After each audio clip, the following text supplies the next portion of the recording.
अधूरी विदाई। Reena railway station पर खड़ी थी। हाथ में टिकट नहीं, बस एक उम्मीद थी।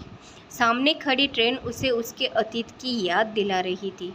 3 साल पहले इसी प्लेटफॉर्म पर अर्जुन ने उससे कहा था, मैं लौट कर आऊँगा, बस थोड़ा इंतज़ार करना। रीना ने मुस्कुराकर कहा था, मैं यहीं रहूँगी तुम्हारे लिए। शुरू में फ़ोन आते रहे, बातें होती रही, लेकिन फिर काम का बहाना, व्यस्तता और धीरे धीरे खामोशी। रीना हर दिन स्टेशन आती रही। हर ट्रेन में उसे अर्जुन का चेहरा दिखता। लोग हंसते, किसका इंतज़ार है? वो बस मुस्कुरा देती, मेरे वादे का। एक दिन खबर आई, अर्जुन की शादी हो गई।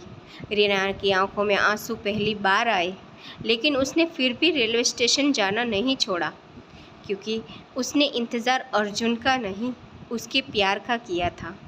दोस्तों, एक ऐसी दर्द भरी कहानी जिसमें एक लड़की अपने प्यार के वादे का इंतज़ार करती रही। समय बदलता है, लोग बदल जाते हैं, लेकिन सच्चा प्यार कभी नहीं बदलता। क्या इंतज़ार सच में कभी ख़त्म होता है?